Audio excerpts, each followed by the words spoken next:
Hip replacement, physical therapy, introduction.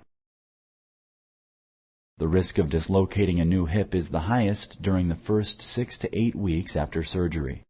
Select true or false. Correct. As soon as you recover from surgery and have a good range of motion in your hip, you can stop doing the exercises. Select true or false. Correct. In order to stay in shape and prevent injuries, you should keep doing the exercises even after you gain strength in your hip. Ice loosens the muscles up. Select true or false.